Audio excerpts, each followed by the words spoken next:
Nearly 8,000 companies benefited from programs by the Singapore Business Federation, a body that represents more than 32,000 businesses. Among the kinds of help they received was how to tap opportunities in the new Johor-Singapore Special Economic Zone. The SBF also saw more members joining last year and more companies engaged. For more, we're now joined by Quek CEO of Singapore Business Federation, and Terence, CEO of Singapore Institute of Directors, or SID. Welcome to the program, gentlemen. Thank you. Mr. Quek, let's start the conversation with you. You formed a business working group on the Johor-Singapore Special Economic Zone to help them with challenges. What was the biggest challenge that your members came to the working group with, and how were you able to help them? Well, the businesses came with three big challenges that they face. One is a difficulty in the movement of goods and services, movement of goods and people between Johor and Singapore. And two is the increasing bureaucracy of doing business in Johor, the inability to get licenses and all that. And three is the lack of skilled talent in Johor that they find. What we did was to compile some of these challenges and, more importantly, put forth a set of about 10 or 12 recommendations on how we can ease the flow of movement of goods and people, ease the doing of business in Johor, and how can we get more skilled talent. We put it all together into a report. We call it the Lebih Hebat Bersama, Greater Together, Two Economies, One Ecosystem. We submitted it to the authorities. We follow up with further representations to the respective authorities.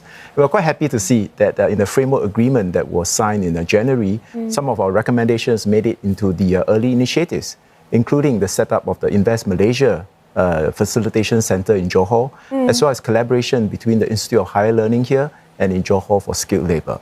And hot on the heels of that, we are actually going to bring a business delegation to Johor. About 100 businesses have signed up for the business delegation in February. You pointed out three challenges earlier. Do you foresee things to get easier for businesses in those areas in the future?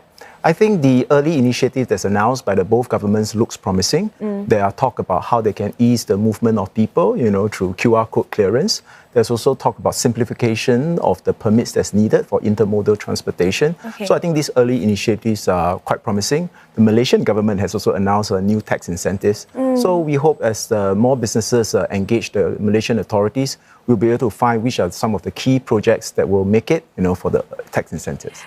It was a very busy year for SBF last year. Many things were done, a slew of initiatives and programs to help companies scale up, adapt to business conditions, strengthen their capabilities.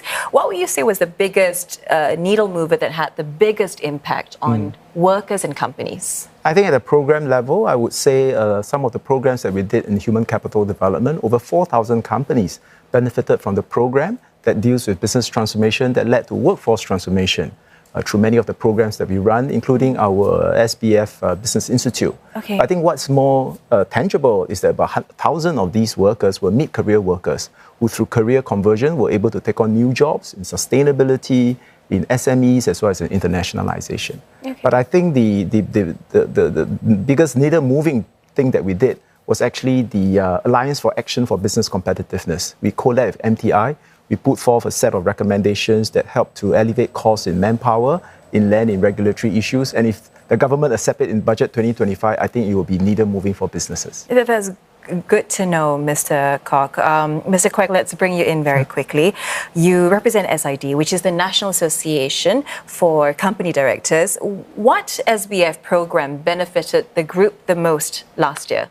Thank you for having me here. So I think SID, being the National Association for Company Directors, one of the things that we do is actually professional development for directors. For the longest time, it's always been very much in person. So one of the things we wanted to do was to do digital transformation. So one of the programs that we benefited from SBF is the digitalization of TAC, which is Trade Associations and Chambers program. So with this program, we were able to then digitalize the way that we have looked at professional development. So essentially allowing us to now offer blended learning and allowing directors to learn on the go as well.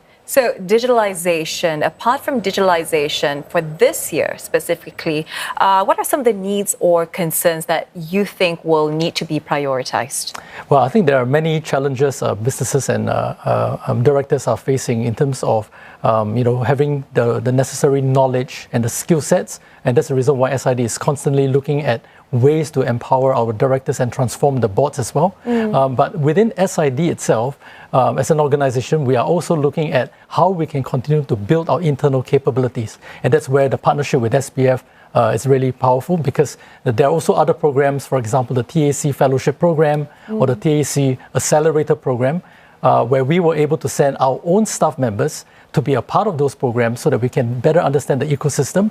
And with this new information, we are now able to design new programs that will also benefit our members as well. These programs sound very promising and very impactful also for these businesses, Mr. Kwek. But as we know, plenty of geopolitical uncertainties. Amid all of them right now, how will SBF promote the interests of the business community and workers in this new year?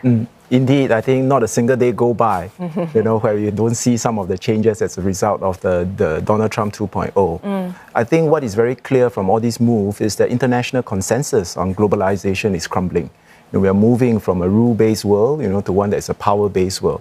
And this is very disconcerting to businesses. So what SBF hope to do this year is three things. One, to try to help to unpack the impact of some of these moves, tariff and the rest of these moves to companies. Because not many companies have the ability, to unpack some of these geopolitical dynamics. So we are doing more workshops, more dialogues to bring in experts to explain the impact of these to companies. Number two is we can do such dialogues on a very broad-based basis. We have a team of advisors, free trade advisors, trade and investment practitioners who will help companies walk through the impact of some of these tariffs and how it impact on their competitiveness. And more importantly, how to perhaps seize opportunities even in this new landscape. And number three, we want to continue to represent businesses, in some of these multilateral forums to advocate for them. I think in today's world, businesses need to step up to do some of this advocacy to help this government understand the need for globalization. Okay.